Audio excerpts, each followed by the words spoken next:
Hello दोस्तों, आप सभी का स्वागत है पेपर एनालिसिस पॉइंट के ऊपर। और मैं हूं आपके साथ डीके सर। और हम कर रहे थे आपकी कलाम की 33 श्रेणी परीक्षा के जो आपकी टेस्ट पेपर है उन टेस्ट पेपर का एनालिसिस कर रहे थे। सबसे पहले हम बात करते हैं इनके पाठ्यक्रम का एनालिसिस किया था। प्रत्येक टॉपिक वाइज एक एक टेस्ट तक हमने 7 दिन तक तैयारी की थी।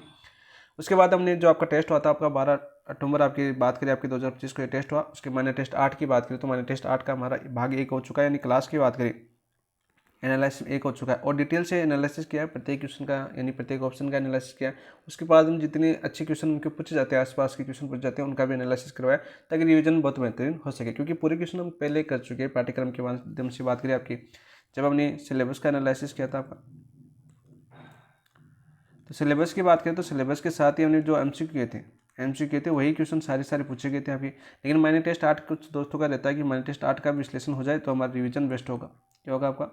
रिवीजन बेस्ट हो जाएगा। तो इसी श्रृंखला में बात करें हमने क्लास 1 बात करें कल की, तो कल हमने कौन कौन से टॉपिक कवर किए थे। तो राजवंश के टॉपिक थे आपके, ठीक है। यानी बात करें आपके इतिहास की बात करें तो राजवंश के हमने मेवाड़ के जो मोस्ट इंपॉर्टेंट क्वेश्चन पूछे गए थे आपके मेवाड़ राजवंश से, वो सारे माइनर टेस्ट 8 में कल कर चुके हैं।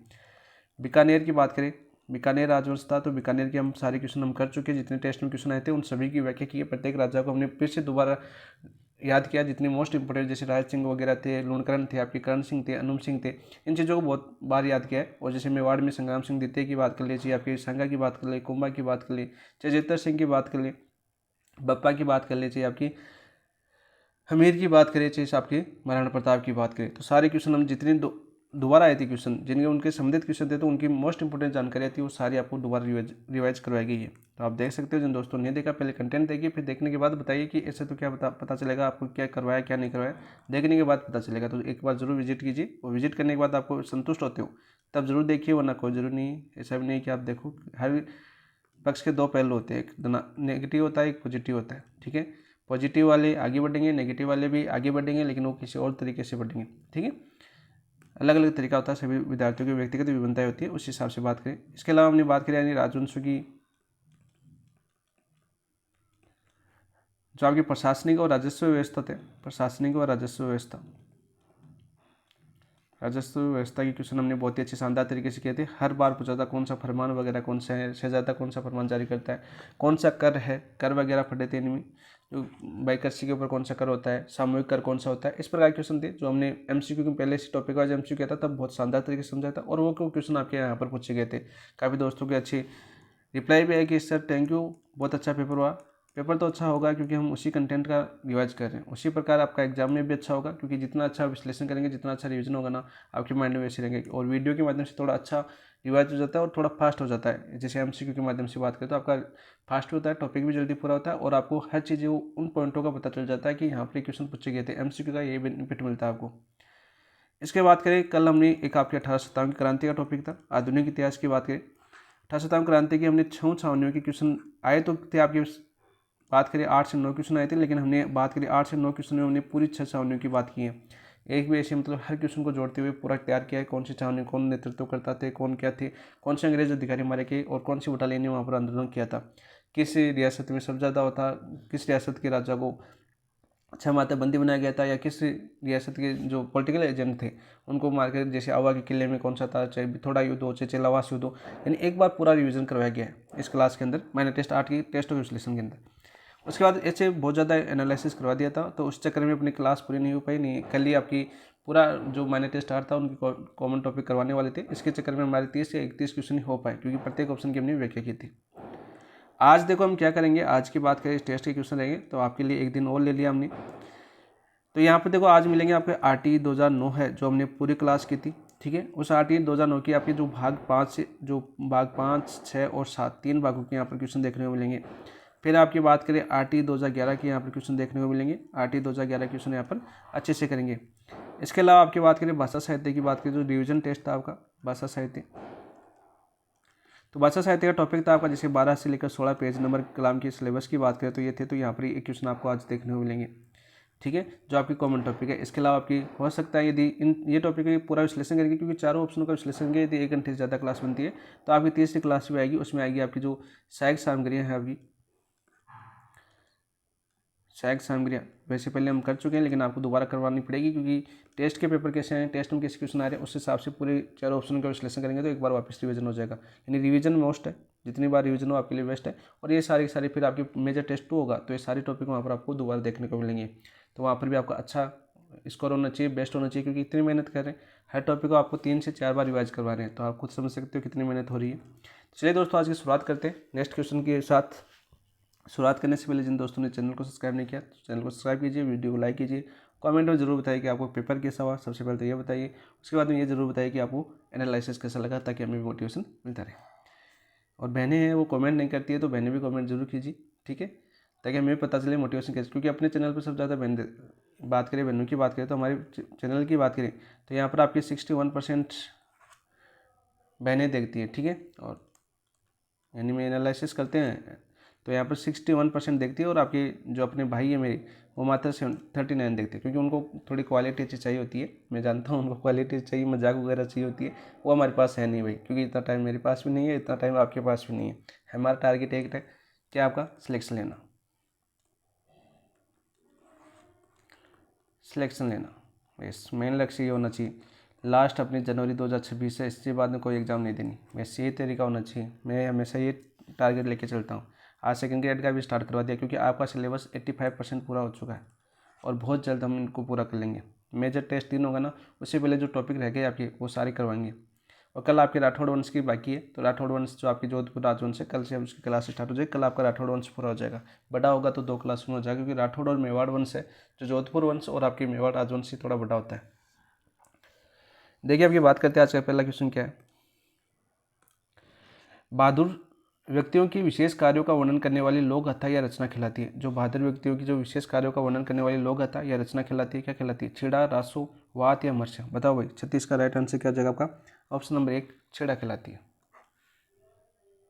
वही बात करें इसके अन्य नाम को, यानी छेड़ा की बात करें, छेड़ा भी आ सकता है ऑप्शन में, या उपनाम क्या आ सकता है इसका? उपनाम की बात करें आपकी, उपनाम क्या आ सकता है आपका? मैंने क्या बताते, पवाड़ी। और पवाड़ी आपके एग्जाम में पूछा गया है, ठीक है। ये पवाड़ी के नाम से ये क्वेश्चन आपका पूछा गया है, ठीक है। तो ये भी आ सकता है, छेड़ा पवाड़ी को बोलते हैं। छेड़ों की बात करें, यानी बहादुर व्यक्तियों के विशेष कार्य वर्णन करने वाली लोक कथा या रचना क्या कहलाती है? पवाड़ा कहलाती है, पवाड़े कहलाती है, छेड़ा कहलाती है, ठीक है। जो लंबा खतरनाक होने के कारण छेड़ा भी कहते हैं। क्यों कहते हैं छेड़ा? छेड़ा क्यों कहते हैं? सबसे पहले छेड़ा की बात करें, लंबा खतरनाक होने के कारण,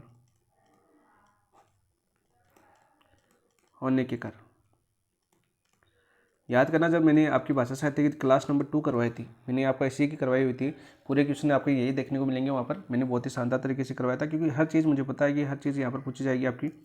जैसे हम एग्जाम्पल के तौर पर बात करें तो एग्जाम्पल भी साथ साथ रहेगा। जैसे आपके बाबू जी की पवाड़ी,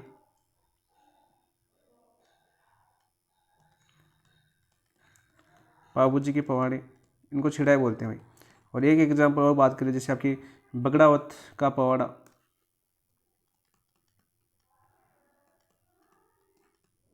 का पवाड़ा, इनको क्या बोलते हैं? आपके छिड़ा बोलते हैं। जो बार बार आपके ये बगड़ावत का पवाड़ा बार बार पूछी जाती है। बाबूजी की पवाड़े भी आपके एग्जाम में काफ़ी बार पूछी गई, ठीक है। वात की बात करते हैं आपकी, वात क्या आपकी? देखो, वात की 2 विशेषताएं। पहली विशेषता तो क्या आपकी, वात की बात करें हम, सबसे पहले तो ये जान लेते हैं कि वात क्या होता है। वात होता है जो खाने की तरह, एक खानी होती है आपकी, खाने की तरह, वात खैनी और सुनने की विशेष विद्या, सुनने की विशेष विद्या, विशेष विद्या, ठीक है। इसमें क्या देता है, ये बार बार पूछा जाता है। इसमें जो वात में सुनने वाला है ना, सुनने वाला क्या देता है आपका? हुंकारा देता है। क्या देता है आपका? हुंकारा देता है, ठीक है।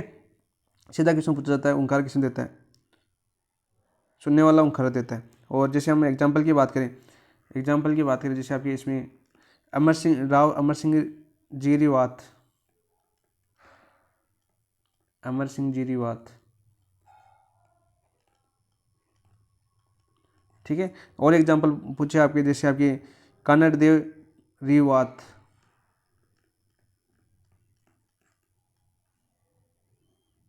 रिवात, ये एग्जाम्पल है जो बार बार आपके एग्जाम पूछे जाते हैं, ठीक है। राजस्व की बात करें, राजस्व एक रास होता है, एक राजस्व होता है, 2 चीज़ें रासो कब लिखे जाते हैं? राजाओं की प्रशंसा के लिए लिखे गए थे। ठीक है, किसके लिए? राजाओं की प्रशंसा में लिखे गए काव्य ग्रंथ, राजाओं की प्रशंसा के लिए लिखे गए काव्य ग्रंथ क्या कहलाते थे? आपके रासो कहलाते थे। जैसे एग्जाम्पल की बात करें, जैसे आपकी पृथ्वीराज रासो चंद्रभाई, पृथ्वीराज की बहुत बड़ाई की हुई है। एग्जाम्पल की बात करें, जैसे आपकी पृथ्वीराज रासो, पृथ्वीराज रासो किसके द्वारा लिखी गई थी? आपकी चंद्र बरदाई द्वारा। काफ़ी और आपकी पूछ जाती है। चंद्र बरदाई की बात करें तो बहुत बड़ा चढ़ा के लिखा है। ठीक है, एग्जाम्पल की बात करें, जैसे आपकी विशलदेव रासो, ये भी एक अच्छा एग्जाम्पल है जो आपकी बार बार पूछ जाती है। कौन थे? आपके नर्मदे नाला है, यहाँ पर पूछे जाते हैं। आप सीधे साहित्य की बात करें तो सीधे क्वेश्चन आपके आ जाते हैं। मर्सिया की बात करें, एक आपका यहाँ पर लिख देता हूँ नीचे, मर्सिया ये कैसा काव्य है आपका? एक शोक काव्य। कैसा काव्य है आपका? शोक काव्य।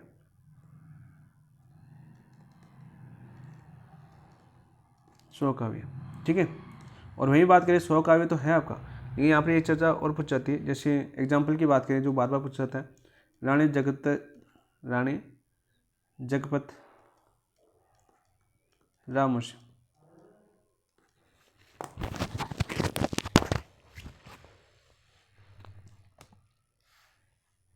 तो यहाँ पर एग्जाम्पल के माध्यम से ये सारी चीज़ें आपको समझ में आई होगी, क्योंकि सीधे सीधे आपके एग्जाम पूछ जाते हैं।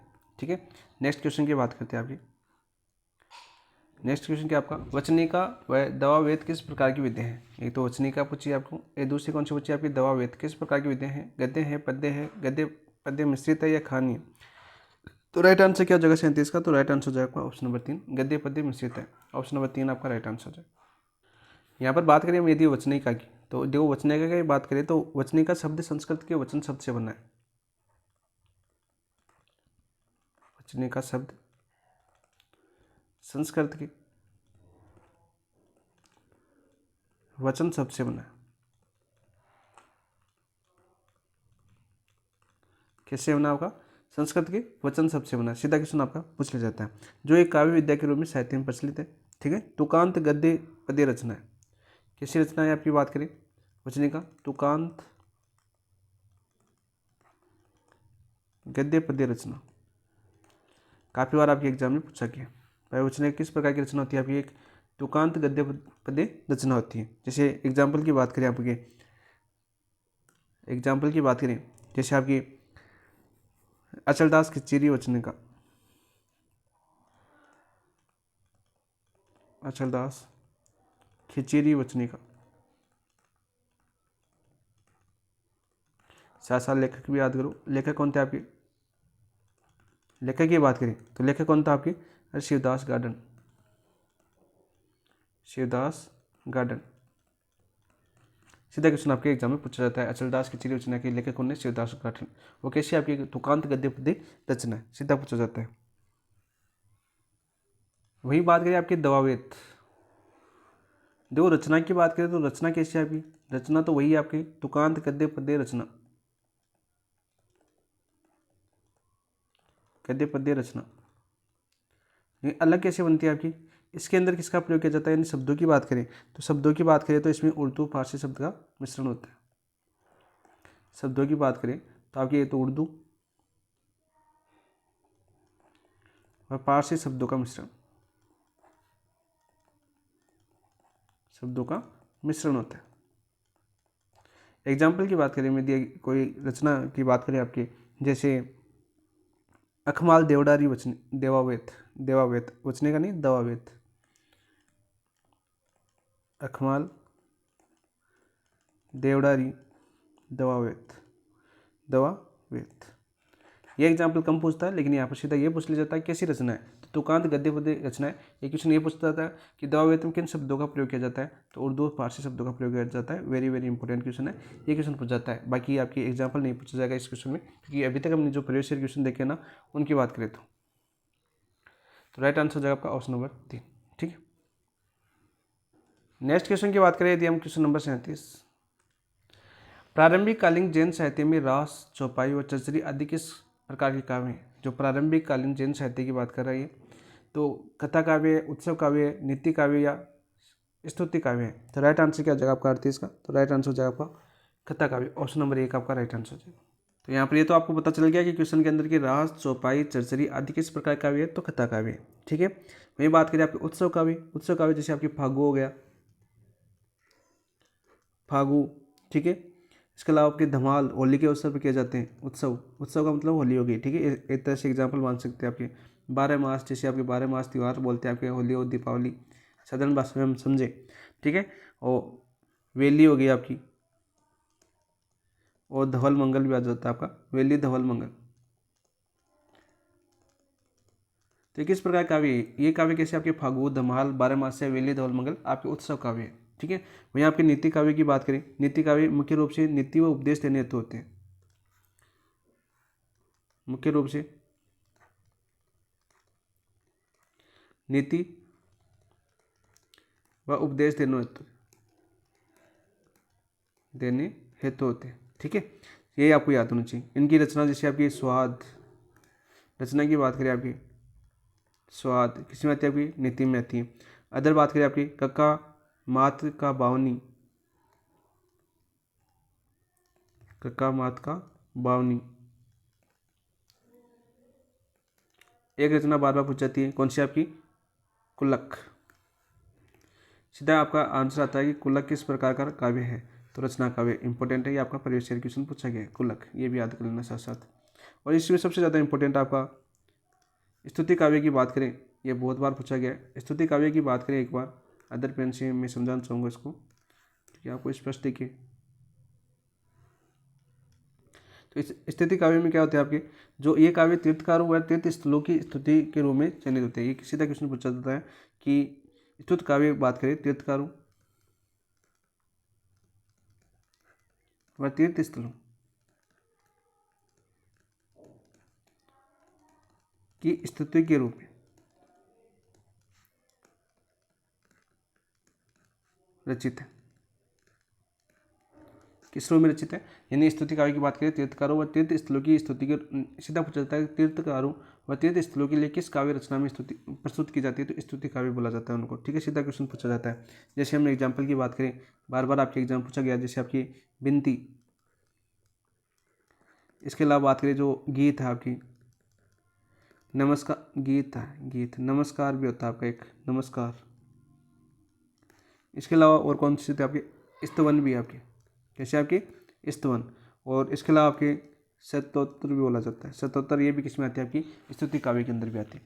तो यहाँ पर इन काव्यों की बात करें, इनके एग्जाम्पल याद करना। ऐसे ही पूछा जाएगा प्रारंभिक कालीन जैन साहित्य में बिनती, गीत, नमस्कार, स्तवन वन आदि किस प्रकार के काव्य है? तो आपको स्तुति काव्य आएगा। उसमें कैसा आएगा? आपका स्तुति काव्य आएगा। और इसी प्रकार पूछ लिया जाएगा कि प्रारंभिक कालीन जैन साहित्य के अंदर फागु, धमाल, 12 मास से वेली किस प्रकार काव्य है? तो आपके उत्सव काव्य है।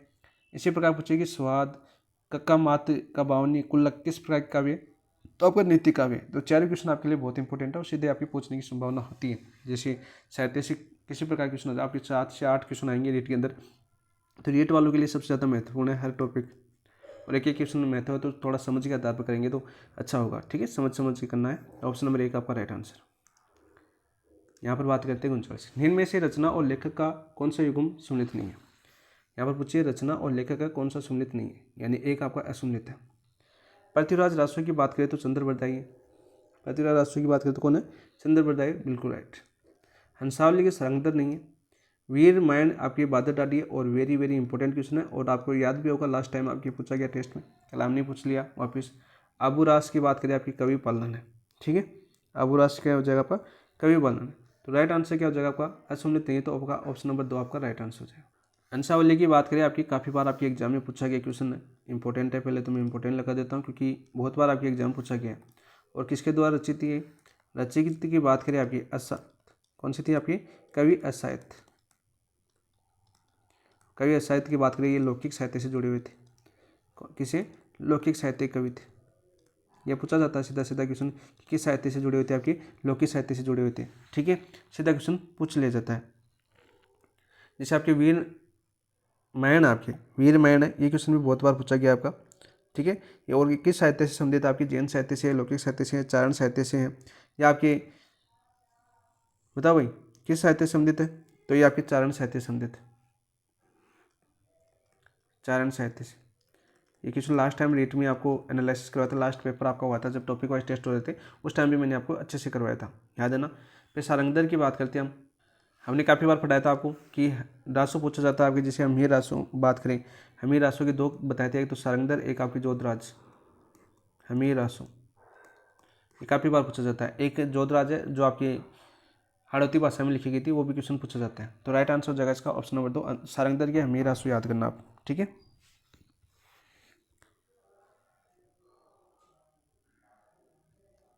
और ये आपकी जो जोधराज की है उससे पहले की है हमीर रासो, ये भी याद कर लेना साथ साथ। नेक्स्ट क्वेश्चन की बात करते हैं। ये देखो, बिसलदेव रासो नामक काव्य में नायक नायिका कौन है। बिसलदेव रासो जो काव्य है उसके में नायक और नायिका कौन है। तो सबसे पहले तो आपको ये याद होनी चाहिए कि इसके लेखक कौन है। तो लेखक की बात करें, लेखक आपके नरपति नाल है, अभी बताया था पीछे ही, रासो पढ़ा था तब, नरपति नाल है। और कब लिखी गई थी, 1343 ईस्वी के अंदर।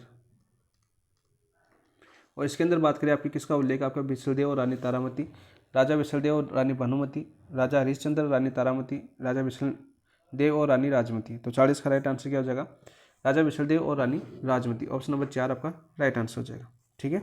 सीधा क्वेश्चन पूछा जाता है। वही ये क्वेश्चन आपका सीधा पूछा जाता है, कितने खंडाई विभक्त है। खंड की बात करें तो 4 खंडों में विभक्त है, 4 खंडों में विभक्त। बहुत बार ये क्वेश्चन पूछा गया कि आपकी विशलदेव रासो कितने खंडों में विभक्त है, 4 खंडों में विभक्त है, ठीक है। वही बात करें, इसमें रस पूछा जाता है आपका, रस पूछे आपकी, तो कौन सा आपका, देखो वैसे बात करें ग्रंथ में वीर और श्रृंगार रस का सुंदर परिपाक है, यानी प्रधानता की बात करें, रस में प्रधानता की बात करें तो प्रधानता तो कौन सा हो गया आपका, श्रृंगार रस। लास्ट टाइम रीट में पूछा गया, ये रीट 2022 में पूछा गया आपका, रीट 2022 लिख देता हूँ। और इसमें रस ही पूछा गया था, श्रृंगार रस, ठीक है। और इसके अलावा रस मतलब राइट आंसर था उस टाइम आपका इसका वीर रस, वीर रस और श्रृंगार रस दोनों है इसके अंदर, दोनों पूछे जाते हैं वही, ठीक है। प्रधानता आपका श्रृंगार रस की और वीर रस के अंदर भी आपकी विशलदेव रासो है, दोनों याद करना दोस्तों। और इस ग्रंथ में बात करें, भाषा की बात करें तो राजस्थानी और गुजराती भाषा का मिश्रण मिलता है, राजस्थानी व गुजराती भाषा का मिश्रण, भाषा का मिश्रण मिलता है। ये क्वेश्चन भी आपका आ चुका है, इंपॉर्टेंट है, ये इंपॉर्टेंट है भाई। रस लास्ट टाइम पूछा गया था विशलदेव रासो के अंदर, तो यहाँ पर देखो श्रृंगार रस भी है और आपका वीर रस भी है। काफ़ी दोस्तों ने वीर रस करके आए थे, लेकिन राइट आंसर होता है इसका श्रृंगार रस, ठीक है। तो दोनों चीज़ें हैं यहाँ पर, तो ऑप्शन नंबर 4 आपका राइट आंसर हो जाए। नेक्स्ट बात करते हैं नेक्स्ट क्वेश्चन की। ये आपके हो गया आपका करंट से, अभी तो क्वेश्चन आगे। गुमशुदा बच्चों को तलाश कर उनकी घर वापसी है तो 1 से 30 अप्रैल 2025 तक देश द्वारा विशेष अभियान ऑपरेशन खुशी 11 चलाया गया। राजस्थान पुलिस, महिला एवं बाल विकास विभाग, राज्य मानवाधिकार आयोग और पहल फाउंडेशन। तो यहाँ पर राइट आंसर क्या हो जाएगा आपका, राइट आंसर हो जाएगा ऑप्शन नंबर 1 राजस्थान पुलिस। और मैंने ये भी बताया था कि सबसे ज़्यादा संख्या बालिकाओं की थी। आप करंट अफेयर्स की क्लास देखना दोस्तों, करंट की बात करें, अफेयर्स की बात करें आपकी, तो मैंने बुकलेट वाइज करवाया आपको, बुकलेट वाइज करवाया हो मेरा, ठीक है। और वहाँ पर देखना डिटेल से करवाया आपको, पूरा अच्छे से लिखनी यहाँ पर भी करवाऊंगा, लेकिन यहाँ पर मैंने अच्छे से करवाया हो आपका, तो आप देख सकते हो पूरे एमसीक्यू आपके, जहाँ पर आपके जैसे जून जुलाई में एग्जामों के अंदर पूछे गए क्वेश्चंस वगैरह है सारे, क्योंकि आपकी क्या चीज़ है, आपकी जो कोई योजनाएं वगैरह हैं आपकी, ये योजनाएं कहीं से पूछी जा सकती है पूरे साल से, तो इन क्वेश्चन देखना बहुत ज़रूरी है। जैसे फैक्ट लंबे, अभी इसका 2.0 अभियान वापस चल चुका है, राजस्थान बैंक गुमशुदा बच्चों की तलाश के लिए जो ऑपरेशन खुशी था, इसका 2.0 चल चुका है। अभी अगले कल करेंगे, जो अगला टेस्ट की बुकलेट मिलेगी अपनों को मेजर 2 के साथ, ठीक है। तो उसके अंदर आपको अच्छे से दोबारा करवाया जाएगा यही क्वेश्चन, ठीक है। तो यहाँ पर देखो सबसे पहले तो इसकी बात ही कर लेते हैं। तो मैंने क्या बताया था आपको, मैंने बताया था कि राजस्थान पुलिस की बात करें कितने लड़कों की घर वापसी हुई, तो घर वापसी की बात करें तो मैंने बताया था आपको कुल 264 की, कुल 264। और मैंने ये भी कहा था कि इस आंकड़े पर जो थोड़ा ध्यान देना, कौन सा आंकड़ा, इसमें बालक और बालिकाओं की बात करें तो बालक तो कितने थे आपके, बालक थे आपके 25, केवल 25 थे, लेकिन बाकी बालिकाओं की बात करें तो बालिका कितनी थी आपकी 239। 239 बालिकाओं को घर पूछा है। तो आप देख सकते हो राजस्थान की स्थिति कहाँ पर है, और मैंने वहाँ पर भी लगाया था। ये आंकड़े बालिकाओं वाला आंकड़े याद रखना, क्योंकि सबसे ज़्यादा आपका क्वेश्चन यहीं से बनता है, पूछा जाता है आपका और पूछ भी लिया जाता है। अभी 2.0 चल रहा है अभियान, वो भी आपका क्वेश्चन याद होना चाहिए, और इसी लंबे दौर तक अभी वहाँ पर आपका क्वेश्चन आ जाएगा कि यदि आपने ये करंट नहीं पढ़ा आपने, तो वहाँ पर पूछा जाएगा कि ऑपरेशन जो खुशी है उसका जो प्रथम पार्ट है, यानी प्रथम चरण कब से कब तक चला था, तब क्या करोगे। तो यहाँ पर याद करना 1 अप्रैल से 30 अप्रैल की 2025 तक चला था। ऐसा क्वेश्चन आपका सीधा पूछा जाता है। ऑप्शन नंबर 1, हर पॉइंट सिलेबस के हर पार्ट को हम बारीकी से समझते हुए आगे बढ़ेंगे। नेक्स्ट देखो, जो जुड़े हुए हैं उन दोस्तों को तो कमी नहीं छोड़ेंगे, बाकी की देख हम खींच नहीं सकते। 22 मई 2025 को प्रधानमंत्री नरेंद्र मोदी ने देखो पलाना दौरे पर आए थे, बीकानेर से देश के 103 पुनर्विकसित अमृत भारती स्टेशन का उद्घाटन किया। इनमें से राजस्थान के कितने स्टेशन सम्मिलित थे, बताओ। 10 थे, 12 थे, 6 थे, 8 थे। तो मैंने बताया था 8। कितने बताए थे मैंने? 8। और मैंने देवताओं के दर्शन करवाए थे, तो मैंने क्या बोला था उस टाइम आपको करंट करवाया। उस टाइम देखो आप, यही लाइन मैं अब बोल रहा हूँ, वही लाइन उस टाइम करवाई थी मैंने कि सबसे पहले हम देश नौक जाएंगे माता करणी माता की। कहाँ जाएंगे? देश नौक करणी माता। तो पहला था आपका देश नौक बीकानेर, ठीक है, देश नौक बीकानेर। और दूसरे की बात करें, दूसरा कौन सा था आपका? दूसरा मैंने बोला कि देश नौक होने के बाद हम गोगा मेडी जाएंगे, गोगा दी के दर्शन करने। मैंने एक याद करवाने के लिए लिखा था ये चीज़ें, ताकि आपको याद हो। हनुमानगढ़ में पड़ती है गोगा मेडी, कहाँ पर पड़ती है आपकी? हनुमानगढ़ के अंदर। तीसरा फिर पूछा था कि चलो देशनों के दर्शन हो गए, गोगा मेडी चल गए, फिर मैंने सोचा कि बूंदी खा लेते हैं, ठीक है। तो बूंदी के बाद हम चौथे गए थे फिर मांडलगढ़, पृथ्वीराज कच्छावा की छतरी देखने, मांडलगढ़ और आपके संगा की छतरी देखने, दोनों मांडलगढ़ भीलवाड़ा के अंदर ही है। फिर पांचवें की बात करें तो पांचवें कहाँ पर गए थे आपके? गोविंदगढ़ चले गए थे। और गोविंदगढ़ देखो मैंने आराम से बताया था, एक तो जयपुर में पड़ता है, लेकिन हमें अलवर वाला याद करना है। फिर छठे की बात करें तो आपकी मंडावर महुआ रोड दौसा, महुआ रोड दौसा। और सातवां स्टेशन की बात करें कौन सा था आपका? अरे फतेहपुर शेखावटी, वापस सीकर भी तो आना था कोचिंग के अंदर, फतेहपुर शेखावटी सीकर। फिर गलती से हम सीकर नहीं उतरे, गलती से कहाँ पूछ गए हम? राजगढ़ पूछ गए। लेकिन राजगढ़ आगे तो चूरू वाला पड़ता है, लेकिन चूरू वाला नहीं, अजमेर वाला नहीं, अलवर की चलब, तो अलवर याद करना। तो ये सारी चीज़ें मैंने बताई थी, इस तरह से छोटी छोटी चीज़ें याद करवाई थी कि कभी कभी क्या होता है ना, आपको स्टेशन सीधा पूछ लिया जाता है कौन सी जिले के अंदर पड़ता है, कौन सा स्टेशन था। तो ये 8 के 8 हमने अच्छे से करवाया था, ठीक है। 103 थे, उनमें से 8 आपके राजस्थान के थे, तो सीधे आपके राइट आंसर हो जाएगा। और 22 मई 2025 को आए थे, ये भी याद करना, पलाना बीकानेर, सीधा क्वेश्चन पूछा जाता है। और ऑपरेशन सिंदूर के बाद प्रधानमंत्री ने पहली जनसभा की थी, ये कौन सी थी आपकी? ऑपरेशन सिंदूर के बाद, ऑपरेशन सिंदूर के बाद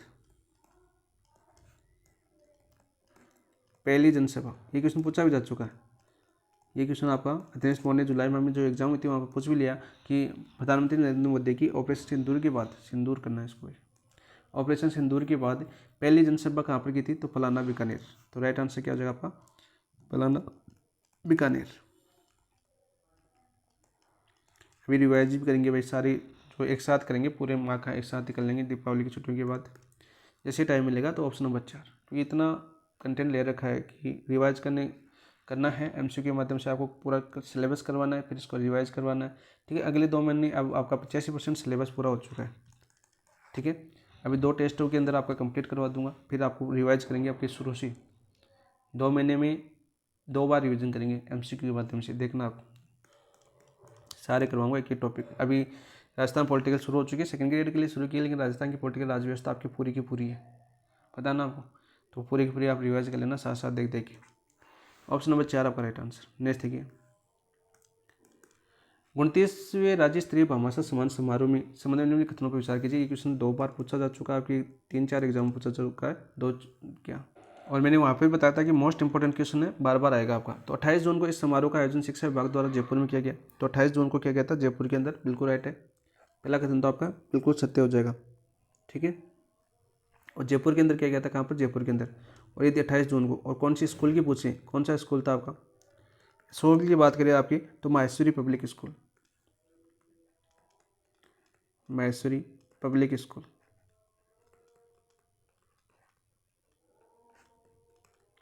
कौन सी स्कूल थी? मैसूरी पब्लिक स्कूल थी, ठीक है। और कहाँ पर पड़ती है आपकी? जवाहर नगर जयपुर।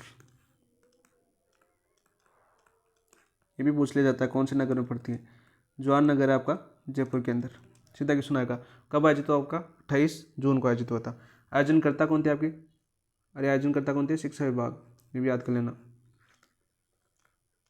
प्रश्न में क्वेश्चन दिया हुआ है। आयोजनकर्ता की बात करें तो किसके द्वारा किया गया था आपका? शिक्षा विभाग द्वारा। शिक्षा विभाग द्वारा, ठीक है। किसके द्वारा? शिक्षा विभाग द्वारा। इस समारोह के दौरान 1 करोड़ रुपए से अधिक का योगदान देने वाले 35 महामासाओं को शिक्षा भूषण सम्मान से सम्मानित किया गया। 35 महामासाओं को 1 करोड़ से अधिक देने वालों को शिक्षा विभूषण से सम्मानित किया गया। शिक्षा भूषण से नहीं, आपका भूषण से नहीं, शिक्षा विभूषण से। अच्छा, यहाँ पर शिक्षा भूषण लिख रखा है, यहाँ पर देखो गलत हो जाएगा आपका। शिक्षा विभूषण से सम्मानित किया गया, ये भूषण से, तो ये आपका गलत हो जाएगा। तो उपयुक्त में से कौन सा कथन सत्य है? सत्य पूछा है तो पहला सत्य होगा, तो ऑप्शन नंबर 1 आपका राइट आंसर हो जाएगा। आप पूछोगे सर पे आपका शिक्षा भूषण की बात करें, शिक्षा भूषण की बात करें तो ये कितने लोगों को दिया गया? आपके 100 लोगों को। कितने लोगों को? 100 लोगों को दिया गया, यानी 100 भामाशाहों को शिक्षा भूषण से सम्मानित किया गया। यानी जिन लोगों ने आपके 30 लाख से 1 करोड़ के बीच दान दिया उन लोगों को क्या मिला? आपका शिक्षा भूषण मिला। और 1 करोड़ से अधिक दान दिया उनको क्या मिला? आपका शिक्षा विभूषण मिला। कुल की बात करें तो कितना हो गए भाई आपकी? अरे 135। कुल कितने हो गए आपके? 135। जिसमें 35 को क्या दिया गया? आपके शिक्षा विभूषण, और 100 को क्या दिया गया? आपका शिक्षा भूषण सम्मान से प्रेरित किया गया। सीधे क्वेश्चन पूछे जाते हैं भाई। तो राइट आंसर क्या हो जाएगा आपका? Option number 1। नेक्स्ट क्वेश्चन की बात करते हैं। 4 जून 2025 को राजस्थान के इन 2 स्थलों को अंतर्राष्ट्रीय रामसर साइट में सम्मिलित किया गया। बहुत ही अच्छा क्वेश्चन है और बार बार पूछा भी जाएगा। तो अब बात करें आपकी, देखो एक तो मेनार और किचन। सांबर पहले था आपका, गलत हो जाएगा। केवलादेव पहले था, मेनार गलत हो जाएगा। किचन और सांबर गलत हो जाएगा, तो ऑप्शन नंबर 2 आपका राइट आंसर हो जाएगा। तो राइट आंसर तो क्या हो गया आपका? ऑप्शन नंबर 2 हो गया। लेकिन अब देखिए, अब वर्तमान में राजस्थान की बात करें, वर्तमान में राजस्थान की बात कर लेते हैं, यहाँ पर याद कर लेते हैं पूरे। तो वर्तमान राजस्थान की बात करें, रामसर स्थल की बात करें, रामसर स्थल की बात करें तो कुल कितने हो गए आपके? कुल हो गए सर, आपने अभी बताया आपका 4 हो गए, ठीक है। 4 कौन कौन से हो गए? देखो सबसे पहले बात करते हैं आपका, सबसे पहले सम्मिलित किया गया था आपका केवलादेव राष्ट्रीय उद्यान। केवलादेव राष्ट्रीय उद्यान ये सम्मिलित किया गया था आपका, भरतपुर के अंदर पड़ता है, भरतपुर जिला अपना, 1981 के अंदर। कब? 1981 के अंदर। दूसरे की बात करें, दूसरा आपका सांबर झील, ठीक है। और सांबर बात करें हम मुख्य रूप से जयपुर ले सकते हैं, वैसे 3 जिलों की सीमा पर पड़ती है लेकिन जयपुर नाम होता है। इसको शामिल किया था आपका 1990 के अंदर। और तीसरा कौन सा हो गया आपका? मेनार हो गया। और मेनार कहाँ पर आपकी? मेनार आपका उदयपुर के अंदर है। और एक इसको कम आपका जून 2025 यानी 4 जून 2025 को सम्मिलित किया गया था, डेट दे रखी है, ठीक है। और चौथा आपका हो गया कौन सा? किचन। और किचन कौन से जिले में पड़ता है आपका? फलोदी जिले के अंदर। इसको भी 4 जून 2025 को सम्मिलित किया गया। तो ये क्वेश्चन बहुत इंपॉर्टेंट बनते हैं, ठीक है, सीधे क्वेश्चन बनते हैं। और यहाँ पर देखो ये क्वेश्चन ये बनेगा, इन नवीनतम की बात करें दोनों की, तो यहाँ पर देखो मेनार को एक तो क्या किस नाम से जाना जाता है? आपका बर्ड विलेज के नाम से जाना जाता है। ये क्वेश्चन आपका काफ़ी बार पूछा गया है, बर्ड विलेज के नाम से जाना जाता है, ठीक है, सीधा क्वेश्चन पूछा गया। और यहाँ पर ये पूछा जाएगा कि किन किन वेटलैंड यानी 3 तालाबों से मिलकर बना हुआ है ये आपका मेनार की बात करें, 3 तालाबों से मिलकर बना हुआ है, मिलकर बना हुआ। कौन कौन से 3 तालाब? जैसे आपकी बर्मा तालाब था, एक ढांड तालाब था, और एक खारोदर तालाब था। कौन सा था आपका? खोरोदर तालाब। तो इन 3 तालाब के बारे में पूछ लिया जाएगा। और इससे पूछ लिया जाएगा कौन सा तालाब मेनार से संबंधित नहीं है, तो यहाँ पर किचन वाला आ जाएगा। तो किचन कौन से में था भाई आपका? अरे विजय सागर तालाब, विजय सागर तालाब, याद रखना भाई दोस्तों, ठीक है। किचन विलेट। और रात्रि नदी भी याद कर लेना, रात्रि नदी जोधपुर के अंदर है, ठीक है। क्रमांक पूछे इनके, क्रमांक की बात करें तो मेनार के क्रमांक की बात करें इनके तो ये था आपका 2567। और आपका किचन था, ये कितना था भाई आपका क्रमांक 2568। ये भी याद कर लेना, क्रमांक पूछ लिए कौन से नंबर पर आपके रामसर साइड में सम्मिलित किया गया है, तो 2568 पर आपका मीनार है जो आपके उदयपुर में पड़ता है। किचन आपके 2568 के अंदर है। ठीक है, बाकी क्षेत्रफल पूछा जा सकता है। मीनार का क्षेत्रफल की बात करें तो मीनार का क्षेत्रफल कितना है भाई आपका 463.4 हेक्टेयर। और वहीं किचन की बात करें, किचन का कितना है आपका, किचन का क्षेत्रफल बताओ भाई 54.2 हेक्टेयर। जो मोस्ट क्वेश्चन पूछे जा चुके हैं अभी एग्जाम में इनके संबंधित तो वो सारे मैंने आपको यहाँ पर करवा दिए। तो ऑप्शन नंबर 2 आपका राइट आंसर हो जाएगा। नेक्स्ट क्वेश्चन की बात करते हैं भाई, हाल ही में किसी प्रधानमंत्री ने आर्थिक सलाहकार परिषद EAC PM का सदस्य मनोनीत किया है, बताओ भाई। Doctor Bhupendra Yadav, doctor Gaurav Vallabh, doctor DR Mehta, doctor Prateek Parashar. तो वैसे तो मैंने जून माह के अंदर आपको 4 व्यक्तियों की नियुक्ति हुई थी और 4 व्यक्तियों के बारे में बताया था, लेकिन यहाँ पर क्वेश्चन पूछा उसकी बात करते हैं। सबसे पहले तो देखो किसी प्रधानमंत्री की आर्थिक सलाहकार परिषद यानी EAC PM का सदस्य मनोनीत किया भूपेंद्र यादव। तो भूपेंद्र यादव की बात करें, इनको क्या बनाया गया भाई आपकी, इनको क्या बनाया गया आपका, अरे इंटरनेशनल बिग कैट अलायंस यानी IBCA का अध्यक्ष चुना गया था इनको। इंपोर्टेंट क्वेश्चन है, 16 जून की बात है और 16 जून को इनको किसका अध्यक्ष बनाया गया था आपका, केंद्रीय मंत्री थे आपके कौन है, भूपेंद्र यादव आपके केंद्रीय पर्यावरण वन मंत्री है। वैसे तो आपको याद करना चाहिए, उसका नाम भूल गया वापस, international big cat alliance, big cat alliance, ठीक है, यानी IBCA का अध्यक्ष बनाया गया। ठीक है, और ये भूपेंद्र यादव क्या है आपके, वो भी याद कर लो, कौन से मंत्री है आपके, केंद्रीय पर्यावरण एवं वन मंत्री, पर्यावरण एवं वन मंत्री चुना गया। ठीक है, वही बात करें आपकी गौरव वल्लभ की बात करें तो गौरव वल्लभ को आपका आर्थिक सलाहकार बनाया गया आपका, तो ऑप्शन नंबर 2। और इनकी नियुक्ति जो अर्थशास्त्री कोटे से की गई है। ये जो नियुक्ति है ना वो किससे की, कौन से कोटे से की गई, कोटा पूछे इनका, तो अर्थशास्त्री कोटे से सारे करवाए हुए। एक सबसे पहले हमने जून ही फटा था, हमने जब आपका मैंने टेस्ट 1 हुआ था ना उसके अंदर जून ही फटा था। देखो मुझे याद है तो आपको तो याद होनी चाहिए। तो ऑप्शन नंबर 2 आपका राइट आंसर हो जाएगा। इसके अलावा आपका ललित पंवार, जो जून की नियुक्ति बता देता हूँ, एक आपके ललित पंवार थे और इन्हें आपके विशेष आमंत्रित सलाहकार नियुक्त किया है। आमंत्रित सलाहकार नियुक्त किसके अंदर आपकी, अरे नीति आयोग के अंदर, किसमें, नीति आयोग में। और एक मोस्ट इंपोर्टेंट क्वेश्चन जो उनके अंदर नियुक्ति होती है आपके, उत्कल रंजन साहू, RPC अध्यक्ष। ठीक है, जैसे याद हो जानी चाहिए जब भी आपके व्यक्तित्व या नियुक्तियों की बात करें तो पूरे बताए होते हैं आपके, तो ये क्वेश्चन आपका करवाया हुआ मेरा, तो ऑप्शन नंबर 2 आपका राइट आंसर हो जाएगा। नेक्स्ट क्वेश्चन, 34वीं सीनियर नेशनल वुशु चैंपियनशिप के संबंध में निम्नलिखित कौन से कथनों पर विचार कीजिए, निम्नलिखित कथनों पर विचार करना हमें 46 के अंदर, तो ये भी आपका अच्छे से करवाया था मैंने। इस प्रतियोगिता का आयोजन 14 से 19 जून तक पूर्णिमा विश्वविद्यालय जयपुर में किया गया। कौन से विद्यालय में किया गया भाई, पूर्णिमा विश्वविद्यालय जयपुर में किया गया, बिल्कुल किया गया, तो पहला तो बिल्कुल सत्य है। इस प्रतियोगिता में राजस्थान कुल 60 पदक जीतकर पदक तालिका में शीर्ष स्थान पर नहीं, ये गलत हो जाएगा। उपयुक्त में कौन सा कथन सत्य है, तो केवल एक सत्य है, तो ऑप्शन नंबर 1 आपका राइट आंसर हो जाएगा। तो आप पूछोगे सर फिर आपके राजस्थान कुल कितने पदक जीते, तो राजस्थान की बात करें, कुल पदक की बात करें तो कितने जीते आपके 24। ठीक है, 24 पदक जीतकर आपके ओवरऑल श्रेणी के अंदर कौन से स्थान पर, आपका प्रथम स्थान पर। ठीक है, ओवरऑल श्रेणी में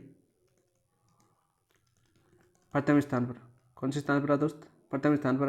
वही बात करें 24 का, ये भी पूछा जाएगा कितने स्वर्ण जीते, कितने रजत जीते, कितने कांस्य जीते, तो इनमें तो देखो आपके 10 तो थे आपके स्वर्ण। ठीक है, 8 कैसे थे आपके रजत, और वही बात करें 6 कैसे थे आपके कांस्य। ये क्वेश्चन सीधा आपका पूछा जाता है। ठीक है, सीधा आपका पूछा जाता है। वही बात करें आपकी दूसरे स्थान पर कौन रहा आपका, जो आपकी सर्विसेज स्पोर्ट्स कंट्रोल बोर्ड यानी SSCB रहा था दूसरे, और तीसरे स्थान पर आपकी SSB रही थी। ठीक है, ये क्वेश्चन पूछा जा चुका है भाई। अब 10 में से आप देखो 10 स्वर्ण जीते, तो 10 में से किसी का भी नाम आ सकता है। जैसे मेघा जोशी 48 kg के अंदर स्वर्ण जीतनी, दिव्यांशी 70 kg, खिलाड़ी से संबंधित क्वेश्चन है। ठीक है, वहाँ से और करेंगे अच्छे से, एक एक क्वेश्चन को याद करते रहें। और यहाँ पर ये चीज़ याद कर लेना, राजस्थानी टीम के कोच कौन थे। टीम के कोच की बात करें तो कोच थे आपकी कौन, राजेश टेलर। अब देखो अभी आपकी बात करें, खेल खिलाड़ियों की बात करें, मैं आपको बताना चाहूँगा खेल खिलाड़ियों की बात करें हम, तो दोस्तों खेल खिलाड़ियों की अपनी 2 क्लास हो चुकी है, 2 क्लास अपनी हो चुकी है, जिसमें से देखो मैंने क्या करवाया, एक तो राजस्थान के जो प्रमुख खिलाड़ी हैं उनके नाम, जो प्रमुख खिलाड़ी जैसे आपके इंटरनेशनल मैच खेलते हैं, ठीक है, वो हो गए प्रमुख खिलाड़ी। और दूसरा मैंने करवाया आपके विशेष चर्चा वाले खिलाड़ी, विशेष चर्चा वाले खिलाड़ी, यानी इस साल जो प्रतियोगिता है जैसे स्पेशल रूप से राजस्थान को जीता हो वो करवा दी। और तीसरा अभी क्लास जो बाकी है वो कौन सी आपकी, जो विभिन्न प्रतियोगिताएं हुई है, विभिन्न प्रतियोगिताएं। तो यहाँ पर बात करें, देखो विभिन्न प्रतियोगिताओं की बात करें, जैसे आपकी वुशु चैंपियन जैसे होगी 34 जो नेशनल वुशु चैंपियनशिप कहाँ पर हुई थी आपकी, जयपुर के अंदर हुई थी, ये प्रतियोगिता होगी। जैसे आप करंट के साथ तो कर रहे हैं, बाकी इनकी क्लास आपकी और आएगी, ये आएगी कब आपकी, जस्ट आएगी आपका मेजर टेस्ट 2 के बाद, क्योंकि अभी एक बार रिविजन करना जरूरी है, क्योंकि वर्तमान में काफ़ी ज़्यादा मतलब खेल प्रतियोगिता हो चुकी है, तो उनका भी साथ साथ रिवाइज करेंगे। फिर एक बार दिसंबर के अंदर आपको करवाना जरूरी है क्लास, क्योंकि 2 क्लासेज की होना जरूरी है, क्योंकि लेटेस्ट जो प्रतियोगिताएं हुई है वहाँ से क्वेश्चन आना संभावना हो चुकी ज़्यादा होती है। ऑप्शन नंबर 1 आपका राइट आंसर है। 47 की बात करते हैं, ये देखो आपका RT अधिनियम आ गया 2011। तो यहाँ पर देखिए 47वां क्वेश्चन क्या आपका, राजस्थान निःशुल्क एवं अनिवार्य बाल शिक्षा का अधिकार नियमावली 2011 की अधिसूचना कब जारी की गई थी, 1 अप्रैल 2010 को, 1 अप्रैल 2011 को, 29 अगस्त 2011 को, या 29 मार्च 2011 को। तो राइट आंसर क्या हो जाएगा आपका, 29 मार्च 2011 को। ऑप्शन नंबर 4 आपका राइट आंसर हो जाएगा। ठीक है, तो ऑप्शन नंबर 4 आपका राइट आंसर हो जाएगा। ठीक, 29 मार्च 2011 को जारी की गई थी। वही बात करें आपके जो आपका RTI नियमावली की बात करें, नियमावली की बात करें, इसका गठन की बात करें, तो इसका गठन होता है आपका धारा 38 के तहत। किसके तहत, धारा 38 के तहत पूछा जाता है सीधा क्वेश्चन, किस धारा के तहत होता है आपका, धारा 38 से लिख देता हूँ थोड़ा सा।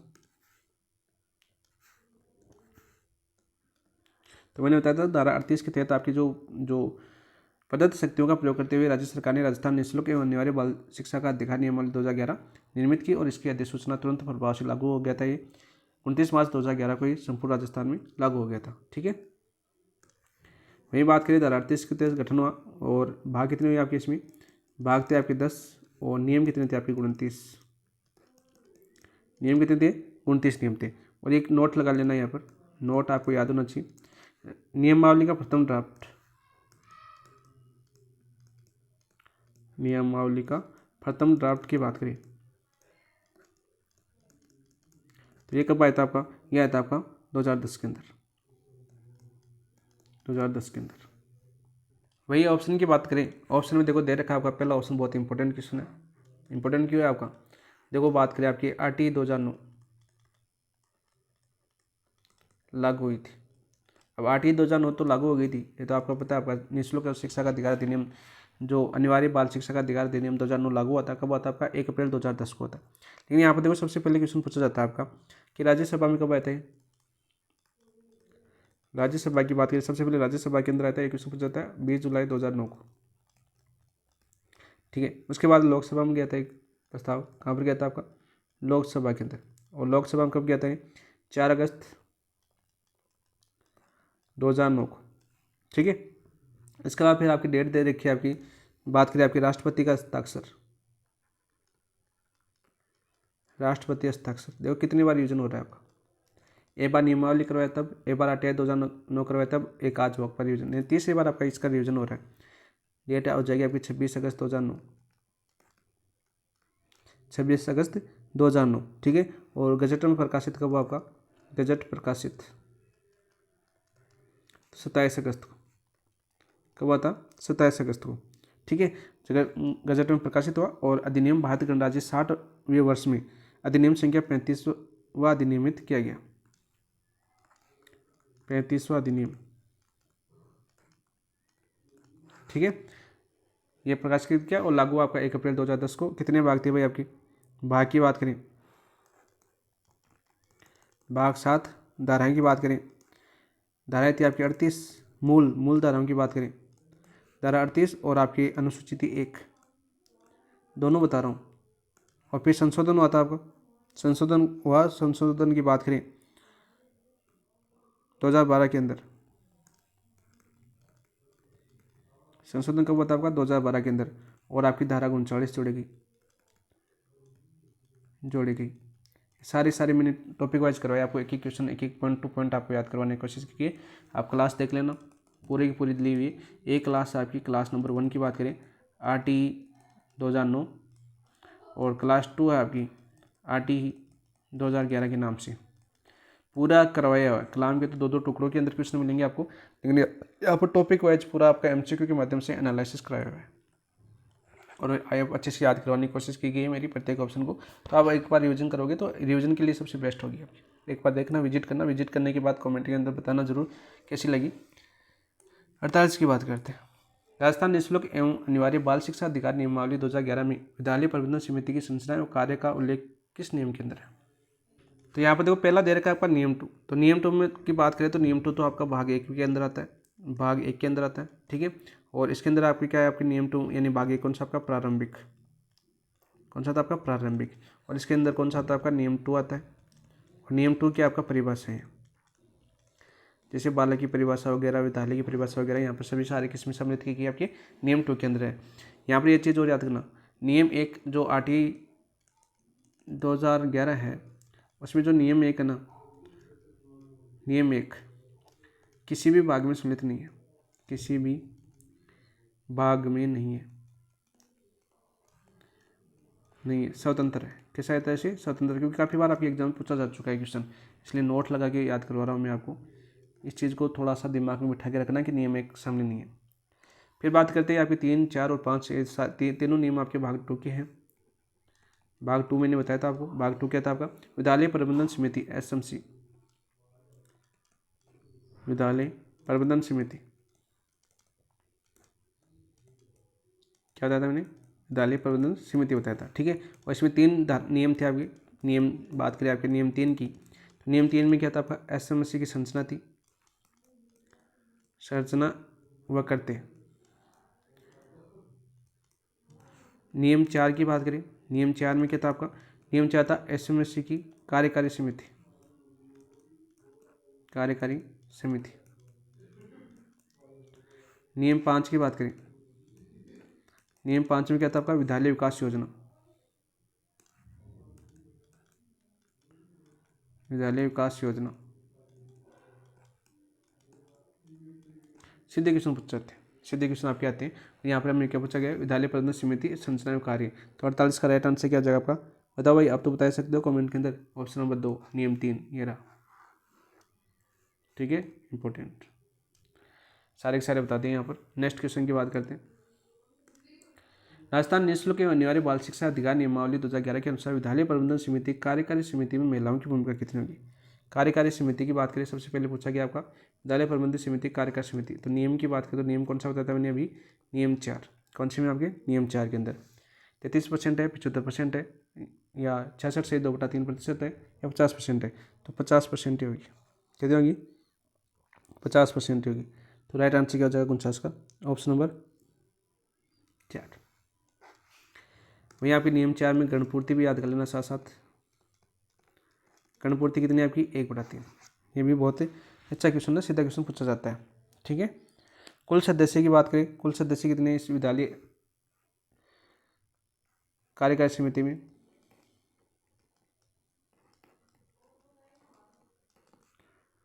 कुल सदस्य की बात करें तो कितने आपके?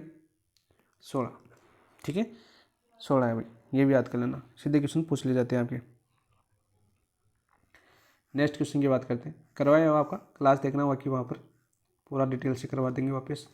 राजस्थान निःशुल्क एवं अनिवार्य बाल शिक्षा का अधिकार नियमावली 2011 के अनुसार निम्नलिखित में से कौन सा विद्यालय विकास योजना में वर्णन में शामिल नहीं है?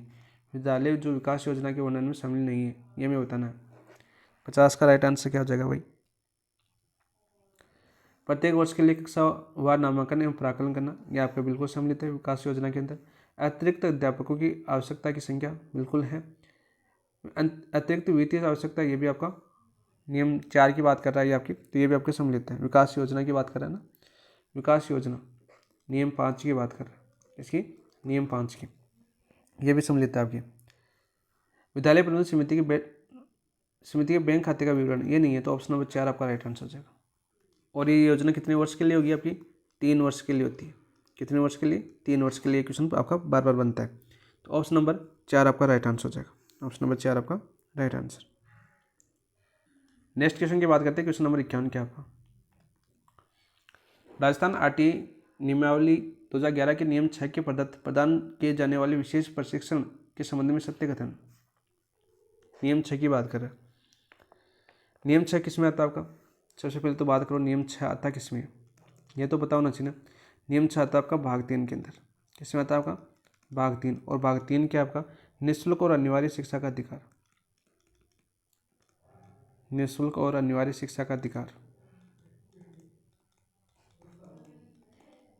शिक्षा का अधिकार। देखो हो गया नहीं याद आपको? कौन कहता है याद नहीं होता आरटी? तो विशेष प्रशिक्षण और केवल विद्यालय परिसर में लगाई गई कक्षाओं में प्रदान किया जाएगा। तो बात करते हैं आपकी क्या के अंदर, तो विशेष प्रशिक्षण केवल विद्यालय परिसर में लगाई गई कक्षाओं में ही प्रदान किया जाएगा। विशेष प्रशिक्षण केवल विद्यालय में कार्यरत शिक्षकों द्वारा प्रदान किया जाएगा। विशेष प्रशिक्षण न्यूनतम 2 माह की अवधि के लिए प्रदान किया जाएगा। विशेष प्रशिक्षण RSCERT द्वारा अनुमानित आयु आधारित शिक्षण सामग्री पर आधारित किया जाएगा। तो ऑप्शन नंबर 4 आपका राइट आंसर हो जाएगा। ऑप्शन नंबर 4 है आपका राइट आंसर हो जाएगा। पूछोगे सर प्रशिक्षण तो विद्यालय परिसर में देखो, केवल विद्यालय परिसर में नहीं, जो सुरक्षित आवासीय हैं, सुरक्षित आवासीय सुविधाओं में भी दिया जाएगा। आवासीय सुविधाओं में आयोजित कक्षाएं हैं, वहाँ पर भी दिया जाएगा। क्योंकि काफ़ी बार क्वेश्चन बन जाता है आपका कि केवल विद्यालय परिसर में लगा जाएगा। यहाँ पर आएगी केवल विशेष प्रशिक्षण केवल विद्यालय में कार्यरत शिक्षकों द्वारा किया जाएगा, नहीं, केवल विद्यालय में कार्यरत विशेष शिक्षकों द्वारा नहीं, विशेष रूप से नियुक्त अध्यापकों द्वारा भी किया जाएगा। विद्यालय में कार्यरत शिक्षक तो करवाएंगे, ये तो है ही है, लेकिन विशेष रूप से, ये क्वेश्चन मैंने भी करवाया था आपको, विशेष रूप से प्रयोगशील का क्वेश्चन आपका, नियुक्त शिक्षक भी करवाएंगे। ठीक है, सीधा क्वेश्चन पूछा जाता है। कालावधि की बात करें आपकी, न्यूनतम 2 माह की नहीं होगी आपकी, न्यूनतम कितनी माह की होगी आपकी? 3 माह की। न्यूनतम की बात करें तो 3 माह की होगी। ये क्वेश्चन भी आपको पूछा जा चुका है। ये क्वेश्चन मैंने जब आपके टॉपिक वाइज कर रहे थे एनालिसिस, तब मैंने ये क्वेश्चन आपको अच्छे से वहाँ पर समझाया बहुत शानदार तरीके से। देखो वो क्वेश्चन आपको पूछा गया है यहाँ पर। ऑप्शन नंबर 4 आपका राइट आंसर हो जाएगा। नेक्स्ट बात करते हैं, राजस्थान आरटीई नियमावली 2011 के तहत आसपास के क्षेत्र की सीमा के संबंध में निम्न कथनों पर विचार कर सही कथनों की पहचान कीजिए। तो ये सारे के सारे बात करते हैं नियम 7 की बात कर रहे हैं। आसपास के क्षेत्र की सीमा की बात करें तो कौन सा नियम आपका? नियम 7 सारे करवाए थे मैंने। कक्षा 1 से 5 के लिए 1 किलोमीटर पैदल दूरी, बिल्कुल राइट। कक्षा 6 से 8 के लिए 2 किलोमीटर पैदल दूरी, बिल्कुल राइट। तो दोनों सत्य है, तो ऑप्शन नंबर 3 आपका राइट आंसर हो जाएगा 52 का। ठीक है, नियम 7 आपका राइट आंसर हो जाएगा। और नियम 7 है तो आपका नियम 7 आया, तो नियम 7 कौन से भाग में आता है? नियम 7 की बात करें तो भाग कौन सी में आता है आपका? भाग की बात करें तो भाग 4 के अंदर आता है। और भाग 4 क्या आपका? राज्य सरकार और स्थानीय प्राधिकारी के कर्तव्य व उत्तरदायित्व है। राज्य सरकार और स्थानीय प्राधिकारी के कर्तव्य व उत्तरदायित्व, सीधे क्वेश्चन पूछे जाते हैं। ठीक है, भाग 4 के अंदर आता है। भाग 4 के अंदर आपकी बात करें तो कितने नियम आपके? 3 नियम है। इसमें भाग 7 हो गया आपका, नियम 8 है आपका। नियम 8 में क्या आपकी? राज्य सरकार और स्थानीय प्राधिकारी के कर्तव्य है। नियम 8 की बात करें, राज्य सरकार व स्थानीय प्राधिकारी कर्तव्य के कर्तव्य। और एक आपका नियम कौन सा आ गया? 9, नियम 9 होता है, जिसमें क्या आपका? बालकों का अभिलेख रखना, बालकों का अभिलेख रखना। लो भाई, भाग 4 की तीनों नियम कर लिए हमने, ठीक है। और ये नियम 7 की बात करें तो आसपास के चित्र होंगे। ऑप्शन नंबर 3 आपका राइट आंसर। नेक्स्ट क्वेश्चन की बात करते हैं। राजस्थान निःशुल्क और अनिवार्य बाल शिक्षा अधिकार अधिनियम 2011 के नियम 9 के तहत स्थानीय प्राधिकारी अपने अधीन सभी बालकों का हाउस होल्ड सर्वे के माध्यम से अभिलेख रखेगा, जिसमें किस आयु के वर्ग का रिकॉर्ड संधारण करेगा। तो यहाँ पर देखो मैंने क्या बताया, अभिलेख रखना। तो कौन सा 6 से 14 वर्ष, जन्म से 14 वर्ष, 1 से 18 वर्ष, जन्म से 18 वर्ष। तो 53 का राइट आंसर क्या हो जाएगा आपका, जन्म से 14 वर्ष का। इंपॉर्टेंट क्वेश्चन है भाई। ऑप्शन नंबर 2 आपका राइट आंसर हो जाएगा। नेक्स्ट क्वेश्चन की बात करते हैं।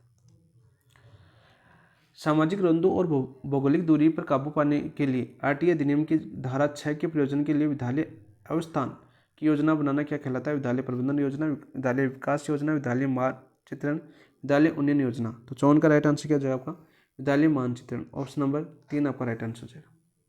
नेक्स्ट क्वेश्चन की बात करते हैं आपके, क्वेश्चन नंबर 55। आरटीए अधिनियम 2009 की धारा 29(1) के तहत राजस्थान की शैक्षणिक प्राधिकारी संस्था कौन सी है। इंपॉर्टेंट सीधा फैक्ट क्वेश्चन पूछा जाता है। राजस्थान की कौन सी आपकी, RSC आरटीए। ऑप्शन नंबर 3 आपका राइट आंसर हो जाएगा। 55 का राइट आंसर क्या हो जाएगा का, ऑप्शन नंबर 3। इसका मुख्यालय कहाँ पर आपका, मुख्यालय की बात करें तो उदयपुर के अंदर है। कहाँ पर आपकी, उदयपुर के अंदर। नेक्स्ट क्वेश्चन की बात करते हैं। आरटीए अधिनियम 2009 की तहत असुमलित को छाटी, असुमलित को हमें छाड़ना। राष्ट्रीय सलाहकार परिषद आपकी धारा 35 के अंदर है। 56 की बात करें तो गलत है आपकी। राज्य सलाहकार परिषद धारा 34 के अंदर है, बिल्कुल राइट। बालक की शिकायत दूर करना धारा 32 के अंदर है। बालक की शिक्षा के अधिकार को मॉनिटर करना धारा 31 के अंदर है। तो गलत कौन सा हो गया आपका, ऑप्शन नंबर 1 आपका राइट आंसर हो जाएगा। तो आपका सवाल होना चाहिए यहाँ पर कि सर फिर राष्ट्रीय सलाहकार परिषद का गठन किसमें होता है। तो इसका होता है आपका धारा 33 में। किसमें होता है आपका, धारा 33 के अंदर। और फिर आप पूछोगे सर फिर धारा 35 में क्या आपका, तो धारा 35 की बात करें, धारा 35 में आपकी निर्देश जारी करने की शक्ति, निर्देश जारी करने की शक्ति। और यहाँ पर ये भी पूछ लोगे साथ साथ सर धारा 35 कौन से भाग के अंदर आता है। तो अध्याय बात करें या भाग या अध्याय एक ही बात है। तो कौन से अध्याय के अंदर आता है आपका, 7 के अंदर। और 7वां अध्याय कौन सा आपका, प्रकीर्णन। कौन सा अध्याय था आपका, प्रकीर्णन था, ठीक है। और कितनी धाराएं आती है आपकी, 35 से 38 39 आती है आपकी। अध्याय 7 की बात करें तो धारा कौन सी आती है आपकी, धारा की बात करें 35 से धारा 39 तक, धारा 39 तक किसमें सम्मिलित है आपके, भाग 7 के अंदर। फिर सर आप ये पूछ लोगे कि धारा जो अध्याय 6 की बात करें, इसमें क्या था आपके, बालकों के अधिकारों का संरक्षण।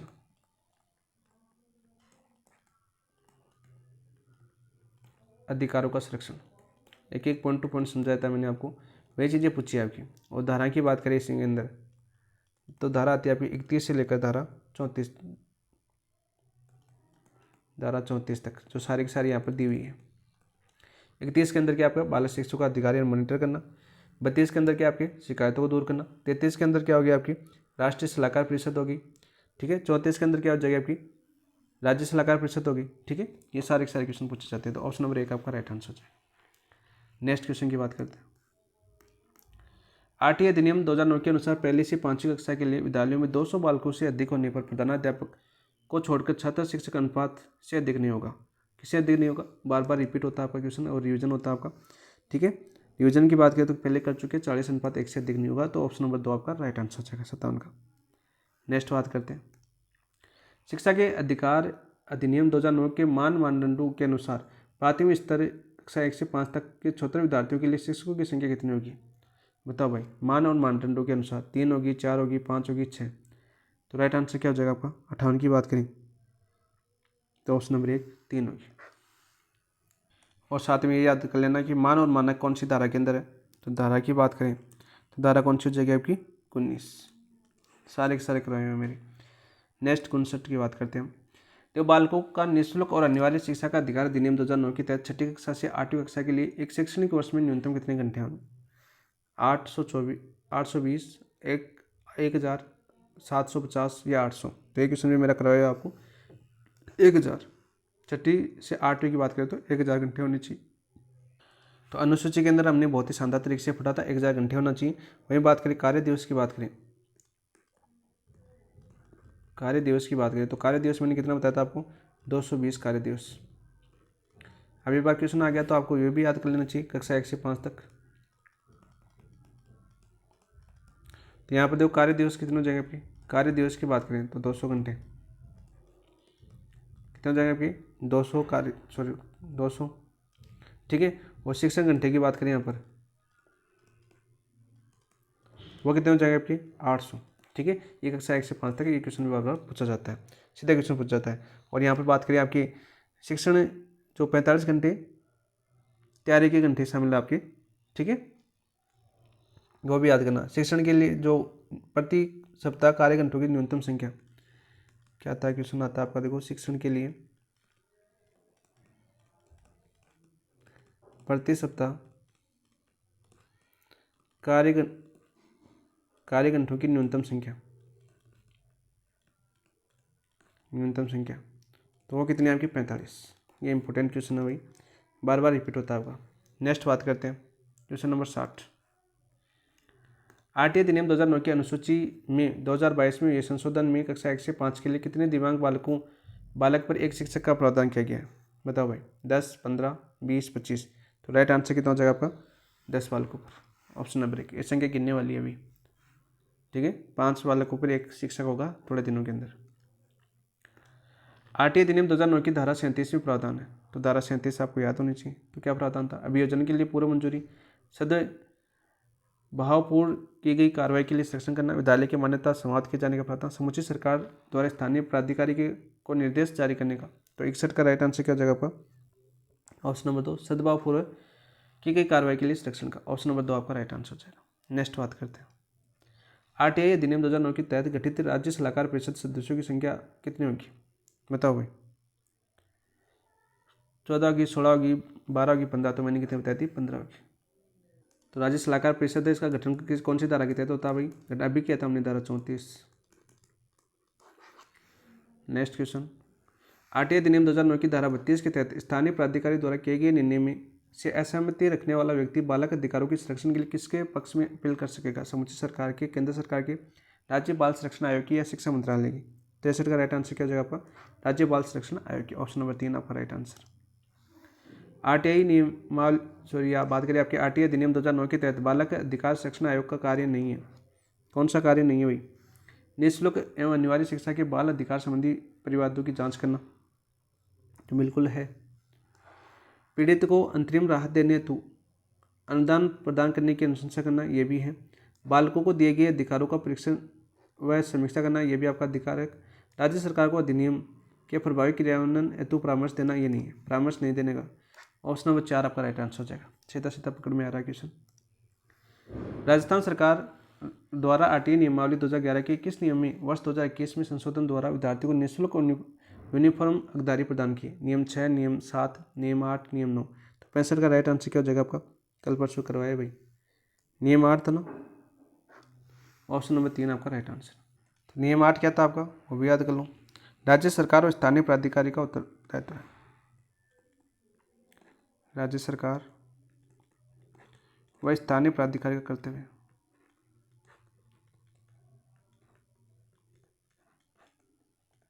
क्या कर्तव्य, ठीक है। सीधा क्वेश्चन पूछा जाता है, सीधा क्वेश्चन आपको आता है।